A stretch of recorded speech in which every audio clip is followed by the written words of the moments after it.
अभी सुन रहे हैं प्रभात खबर का संपादकीय प्रभात। दिन है गुरुवार, तारीख है 11 मई 2023। विषय है अराजकता की गिरफ्त में पाकिस्तान। यह आलेख लिखे हैं अनिल तिरुगुनायत, जो पूर्व राजदूत हैं। पाकिस्तान में इस्लामाबाद उच्च न्यायालय के परिसर से पूर्व प्रधानमंत्री इमरान खान की गिरफ्तारी के बाद से मंगलवार से जो घटनाक्रम चल रहा है, उससे यह और स्पष्ट होता है कि उसकी स्थिति बहुत अधिक खराब है। यह सब उनका आंतरिक मामला है और इससे आखिरकार उन्हीं को निपटना है। कई महीने से पाकिस्तान की अर्थव्यवस्था वेंटिलेटर पर है और आम पाकिस्तानियों को भोजन और ईंधन जैसी बुनियादी ज़रूरतों को भी पूरा करने के लिए दर दर भटकना पड़ रहा है। इसके अलावा वैश्विक दबाव के बावजूद आतंकवाद को संरक्षण देने की उसकी नीति में भी कोई सुधार नहीं हुआ है। अब यह भी कहा जा सकता है कि पाकिस्तान का राजनीतिक तंत्र चरमरा रह गया है। वहाँ बस नाम भर का ही लोकतंत्र है। जो भी नेता चुनकर आता है, यदि उसकी पीठ पर सेना और उसकी खुफिया एजेंसी आईएसआई का हाथ न हो तो वह न कुछ कर पाता है और न ही पद पर बना रह सकता है। वहाँ अधिक समय तक फौज का ही शासन रहा है। ऐसा ही इमरान खान के साथ हुआ है। इमरान खान भी सेना के आशीर्वाद से ही सत्ता में आए थे और जब सेना को लगा कि वे उसके इशारे पर नहीं चल रहे हैं, तो उसने राजनीतिक षड्यंत्र के जरिए उन्हें हटा दिया। प्रधानमंत्री के रूप में इमरान खान पूर्व सेनाध्यक्ष कमर जावेद बाजवा के फैसलों, आईएसआई प्रमुख की नियुक्ति आदि मसलों पर सवाल उठाने लगे थे। बहरहाल, यह भी एक सच्चाई है कि इमरान खान एक लोकप्रिय नेता हैं। उनकी गिरफ्तारी के खिलाफ जैसी उग्र प्रदर्शन देश भर में हो रहे हैं, उनसे भी यह बात साबित होती है। वहाँ की न्यायपालिका भी स्वतंत्र नहीं रही है और अदालतें राजनीतिक दबाव में काम करती दिख रही है। जिस प्रकार से अदालत परिसर से उन्हें हिरासत में लिया गया है, उससे तो दुनिया को यही संकेत जाता है कि जब संस्थान ही सुरक्षित नहीं है, तो किसी व्यक्ति की सुरक्षा की गारंटी हो सकती है। ऐसे में यही कहा जा सकता है कि पाकिस्तान की हालात हर तरह बिगड़ चुकी है और वह पूरी तरह से अराजकता की चपेट में है। जहां तक आगे की स्थिति का सवाल है, तो मेरे ख्याल से इमरान खान की गिरफ्तारी का विरोध लगातार जारी रहेगा। समूचे पाकिस्तान में उनके समर्थक बड़ी संख्या में सड़क पर हैं और उग्र प्रदर्शन कर रहे हैं। बड़ी तादाद में सरकारी और सैनिक कार्यालयों और इमारतों पर हमला हुआ है। अब यह भी खबर आ रही है कि पुलिस घेरा तोड़कर इमरान खान की पार्टी पाकिस्तान तहरीक-ए-इंसाफ के कार्यकर्ता राजधानी इस्लामाबाद में घुस गए हैं। कई जगहों पर सैनिक तैनात किए जा रहे हैं। जिस प्रकार से सैनिक कार्यालयों, अधिकारियों के आवासों और संबंधित इमारतों को निशाना बनाया जा रहा है, उससे यह आशंका बढ़ जाती है कि स्थिति को नियंत्रित करने के लिए पाकिस्तान सेना अधिक सक्रियता दिखाए। पंजाब और खैबर पख्तूनख्वा में शासन की ओर से अनुरोध किया गया है कि सेना कमान संभाले।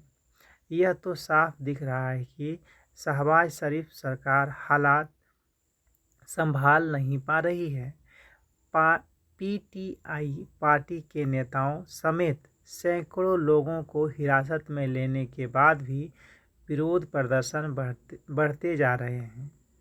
सेना इसलिए भी सक्रियता दिखाएगी क्योंकि पद से हटाए जाने के बाद से ही इमरान खान सीधे सेना पर गंभीर आरोप लगाने लगे थे, जो पाकिस्तान की सबसे ताकतवर संस्था है। यह तो साफ ही है कि आने वाले दिनों में अस्थिरता और हिंसक घटनाओं में बढ़ोतरी होगी। इमरान खान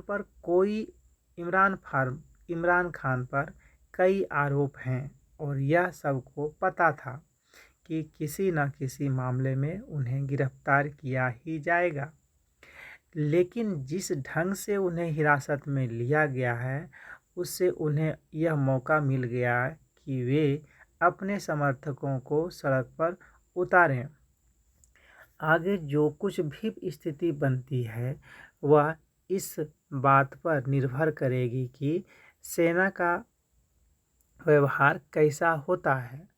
शरीफ परिवार और भुट्टो परिवार की मंशा इमरान खान को राजनीतिक रूप से समाप्त कर देने की है, लेकिन यह काम बेहद मुश्किल है।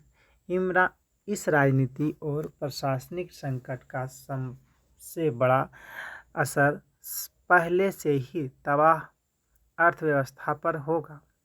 अंतर्राष्ट्रीय मुद्रा कोष, सऊदी अरब, संयुक्त अरब अमीरात, चीन आदि से कुछ मदद मिली है। आगे ऐसी मदद की और ज़रूरत है।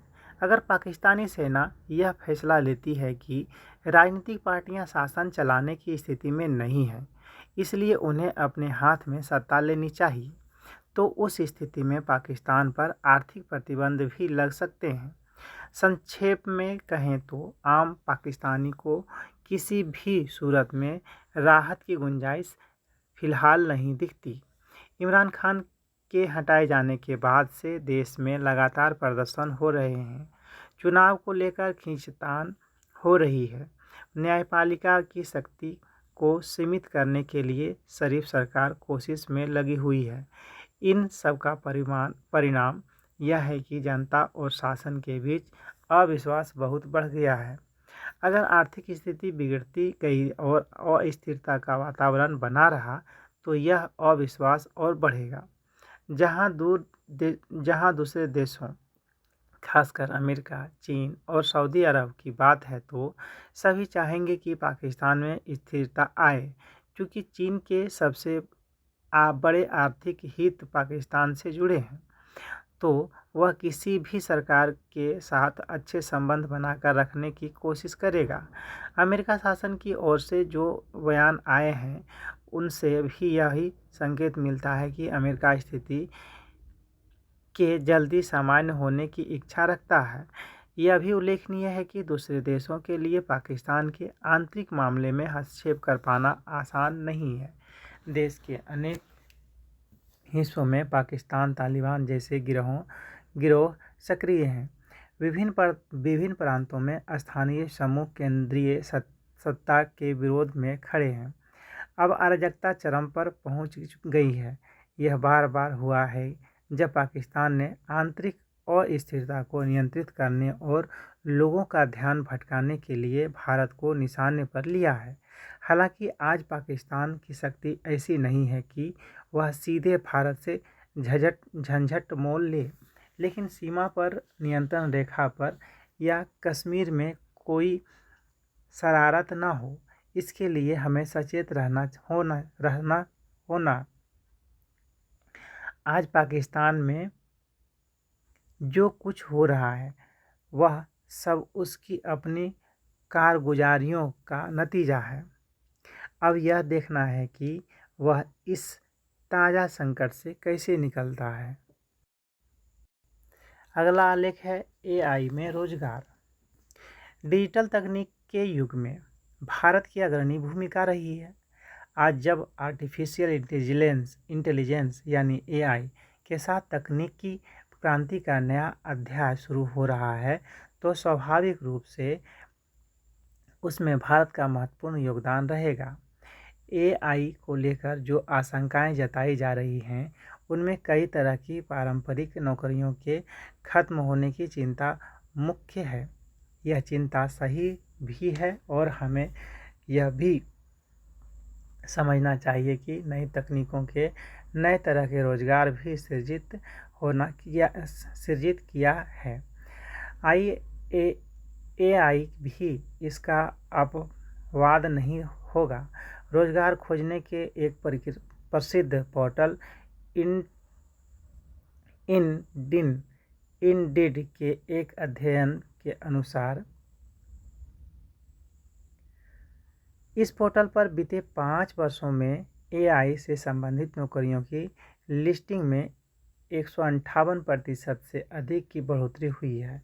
साथ ही ऐसी नौकरियों के बारे में सर्च करने में मार्च 2018 की तुलना में मार्च 2023 में 89% से अधिक वृद्धि हुई है। हाल में एक रिपोर्ट में गोल्डमैन सैक्स के अनुसार लगाया है कि विभिन्न क्षेत्रों में 26% नौकरियां ऑटोमेटेड हो सकती हैं। हार्वर्ड बिजनेस रिव्यू ने भी इसी तरह का आकलन प्रस्तुत किया है।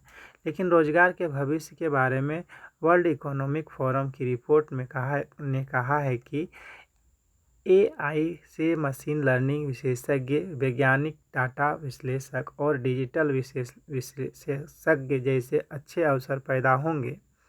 भारत के बारे में महत्वपूर्ण बात यह है कि हमारे पास बड़ी संख्या में प्रतिभा की उपलब्धता है।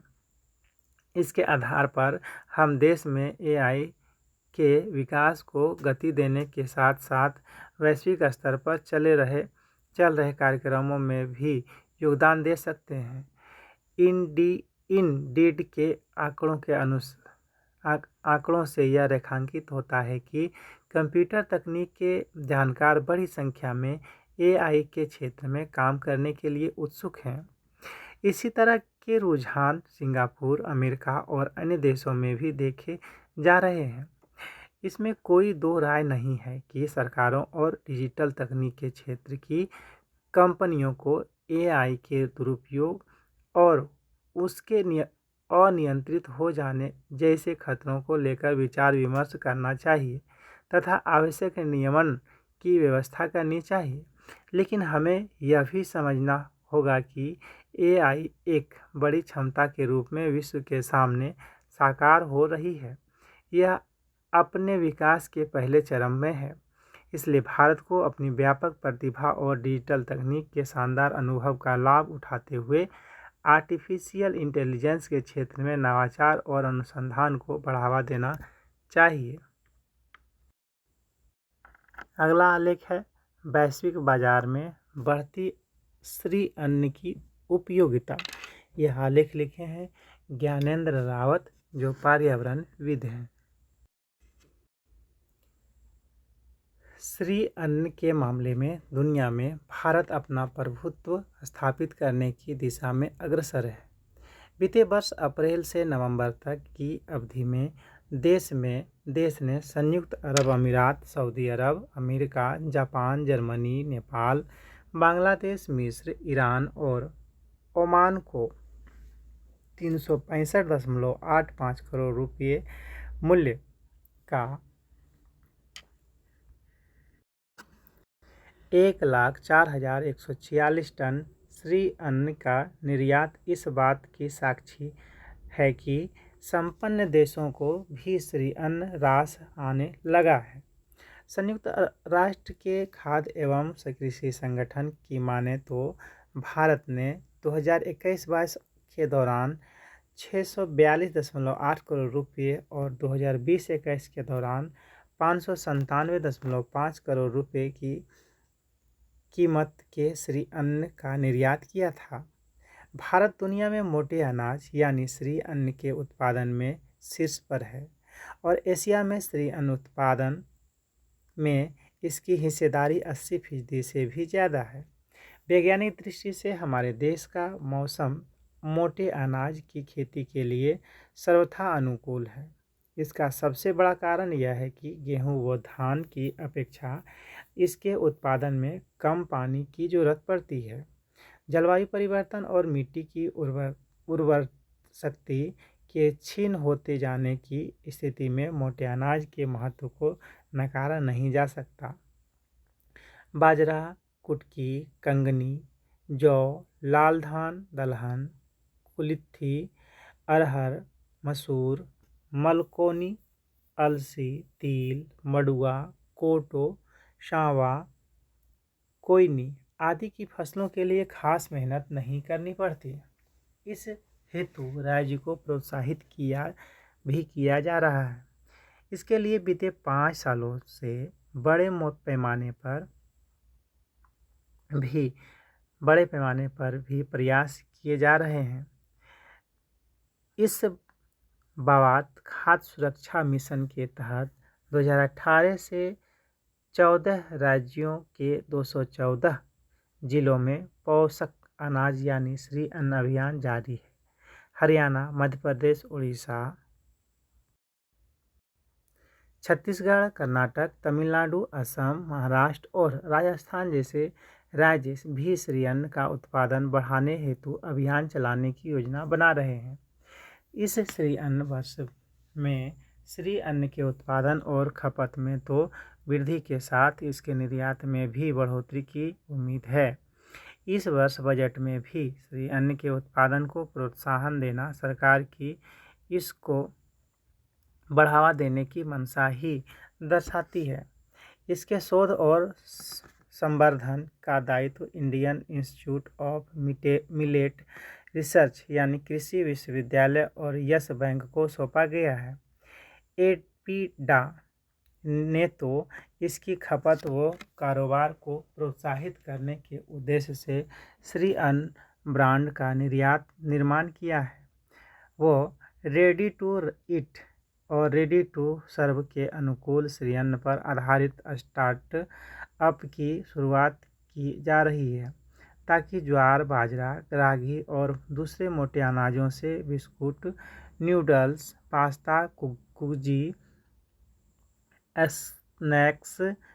स्नैक्स, मिठाइयाँ, नाश्ता वो सीरियल मिक्स आदि बनाकर वैश्विक बाजार में स्थापित होने में आसानी हो सके।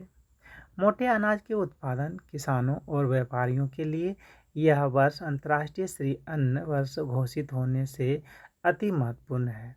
इसका एक कारण यह भी है कि देश में भी मोटे अनाज के प्रति आम आदमी की रुचि बढ़ रही है।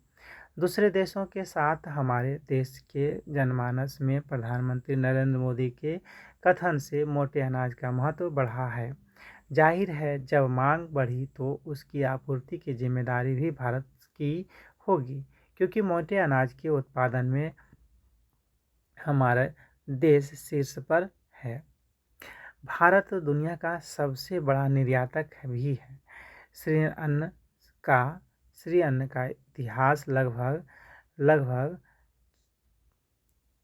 4500 ईसा पूर्व से भी पुराना है। कांस्य युग में भी मोटे अनाज को पोषक अन्न के रूप में प्रयोग किए जाने के साक्ष्य मिलते हैं। चाणक्य के अर्थशास्त्र में भी इसका उल्लेख मिलता है। यजुर्वेद में भी इसका उल्लेख किया गया है। कोरिया में इसके इस्तेमाल के प्रमाण 3500 से 2000 ईसा पूर्व से मिलते हैं। अब भारत का प्रयास है कि वह श्री अन्न का वैश्विक केंद्र बने। इस हेतु कृषि मंत्रालय पहले से ही ज्वार, बाजरा, रागी, कुट्टी जैसे मोटे अनाजों को पोषक आहार घोषित कर चुका है। खाद्य और प्रसंस्करण एवं उद्योग मंत्रालय 2026-27 तक बाजरा आधारित उत्पादों को प्रोत्साहित करने की दिशा में 800 करोड़ रुपए की योजना करने जा रहा है। ऐसे उत्पादों को अंतर्राष्ट्रीय मेलों, बाजारों, व्यापक मेलों में भी प्रसारित करने हेतु सभी मंत्रालयों, राज्यों, किसान व निर्यातकों की भूमिका के निर्धारण की योजना पर काम जारी है। यह पूरी कवायद बीते मार्च में दिल्ली में हुए 100 से अधिक देशों के मंत्रियों, मोटे अनाज के वैज्ञानिकों, शोधार्थियों और प्रतिनिधियों के 2 दिवसीय सम्मेलन का नतीजा है। कुपोषण से लड़ने में श्री अन्न की खासियत से सभी वाकिफ हैं। श्री अन्न की प्रतियां यथा बाजरा, जिसे पर्ल मिलेट कहते हैं, रागी जिसे फिंगर मिलेट कहते हैं, कंगनी जिसे फॉक्सटेल कहते हैं, बारे में प्रोसो कहते हैं, ज्वार से जिसे सोरघुम कहते हैं, सामा जिसे लिटिल मिलेट कहते हैं और कोको जिसे अरका के नाम से जानते हैं। ये सब प्रोटीन, फाइबर, कैल्शियम और आयरन के सबसे बड़े लाभदायक स्रोत हैं। सबसे बड़ी बात है कि सुपर फूड के रूप में विख्यात मोटे अनाज की मोटापा, मधुमेह, रक्तचाप और दिल की बीमारियों को कम करने में अहम भूमिका है। यह भविष्य के गर्भ में है।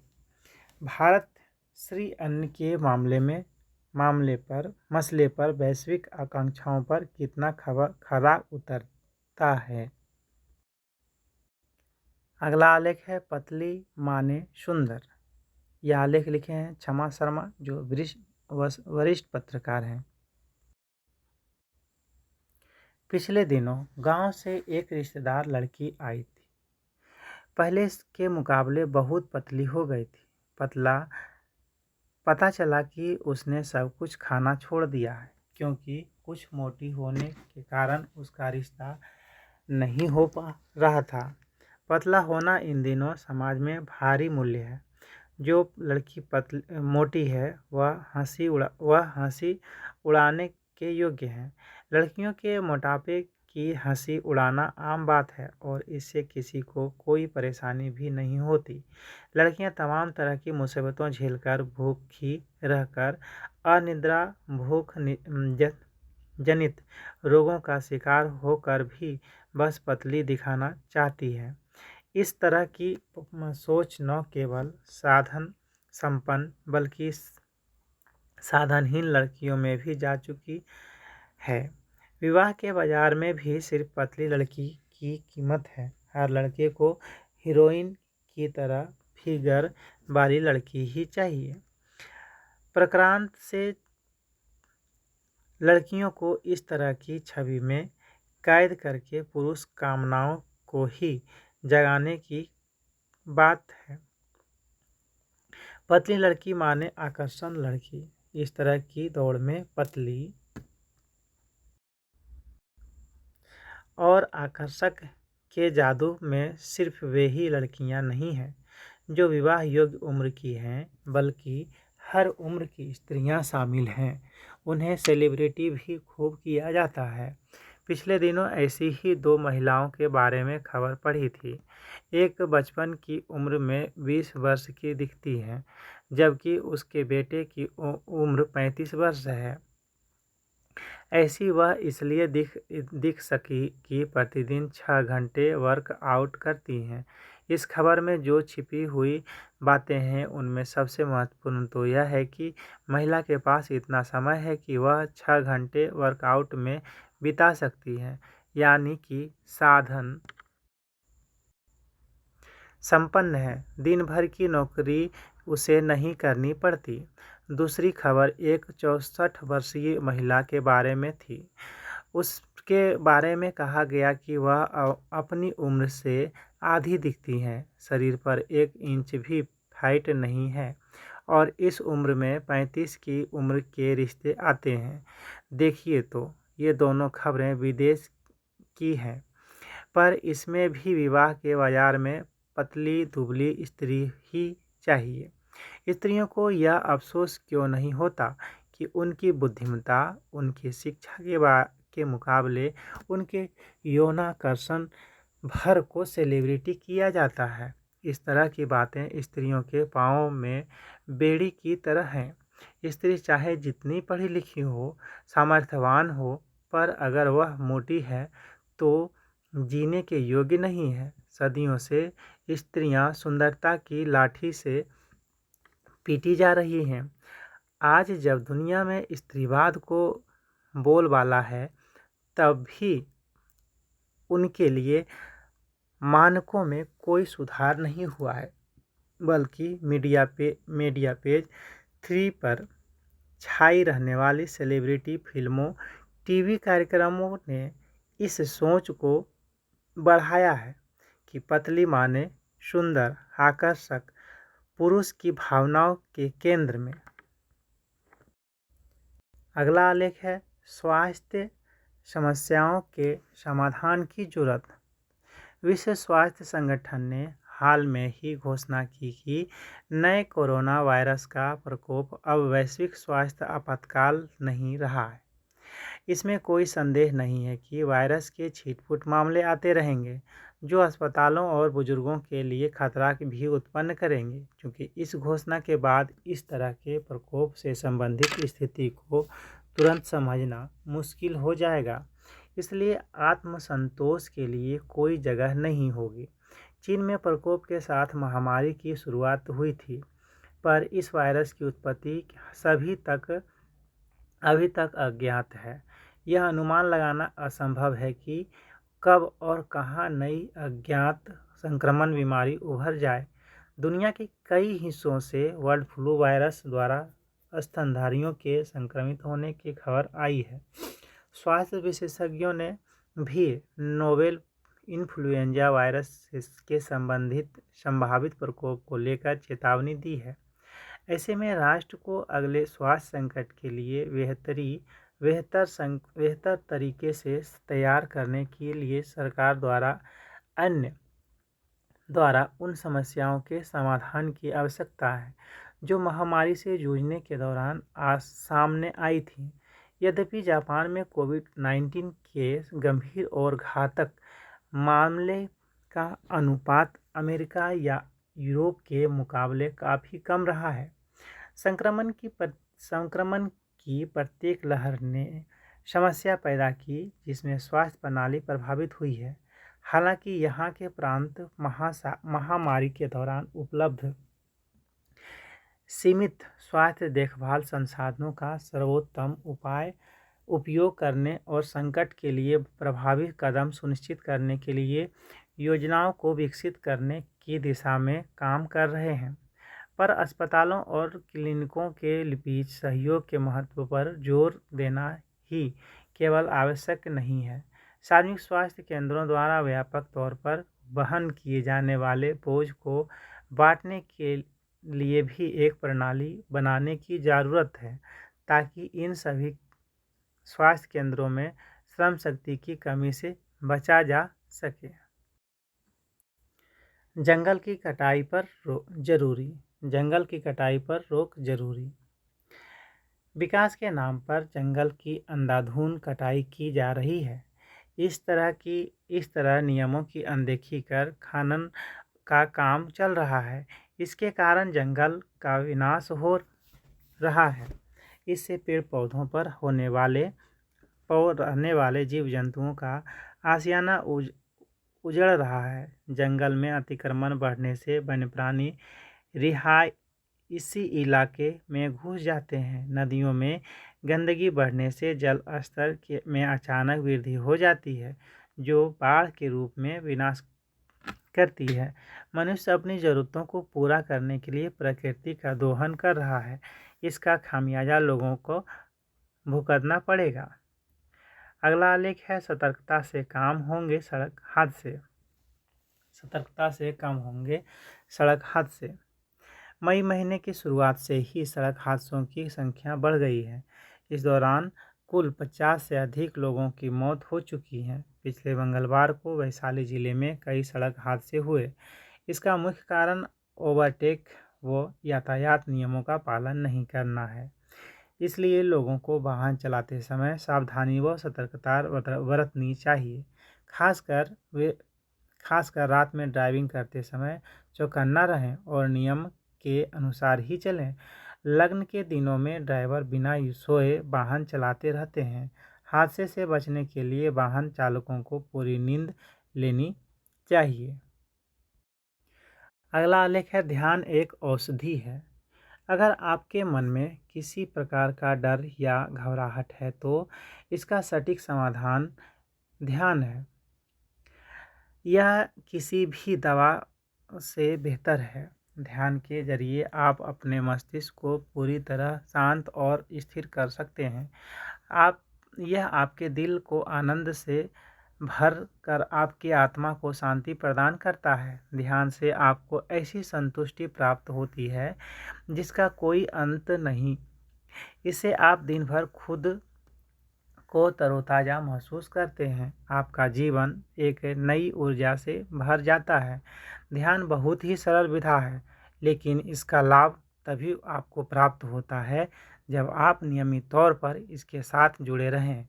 ध्यान आपको ईश्वर के साथ संपर्क स्थापित करने में सहायता करता है। यह आपके होने की प्रकृति को ही पूरी तरह बदल देता है। जब आप ध्यान में बैठेंगे तो आपको वह बात बिल्कुल मामूली लगेगी जिसकी वजह से आप अक्सर चिंतित रहते हैं या परेशान रहते हैं। आप यह समझ जाएंगे कि ये सभी समस्याएं केवल दिमागी हैं। असल में इनका कोई आधार नहीं है। ध्यान के जरिए आप अपने भीतर छिपी खुशी को आसानी से तलाश पाएंगे। उस दिव्य शक्ति की ओर से मिल रहा सानिध्य आपको समझ आएगा। आप ध्यान की तकनीकों को आसानी से जान पाएंगे। अगर आप इसे उचित तरीके से नहीं कर पा रहे हैं तो इसमें चिंता की कोई भी बात नहीं। अगर आपको यह मुश्किल लगता है या फिर याद नहीं रहता तो भी कोई परेशानी नहीं। आपको केवल ध्यान का अभ्यास करते रहना है। दिन के केवल 5 मिनट ध्यान को दें। आप इसके चमत्कार को महसूस करने लगेंगे। इसके बाद ध्यान को अपने जीवन का पर्याय बनने दें। भले ही आप घर में से दूर हों या जिस स्थान पर बैठे हों, ध्यान लगा पाना संभव न हो। ऐसे में कभी ये न सोचें कि आप ध्यान नहीं कर पाएंगे। जहां आप बैठे हों वहीं आप अपनी आंखें बंद कर केवल 5 मिनट के लिए ध्यान करें। अपनी सांसों पर नियंत्रित रखें। आपको सभी जीव जंतुओं को, प्राणी जगत की हर शख्सियत को समान समझने का प्रयत्न करना चाहिए। आपको आपके जीवन को ही ध्यान की धारा बना लेनी चाहिए। इसी के साथ आज का संपादकीय प्रभात समाप्त होता है।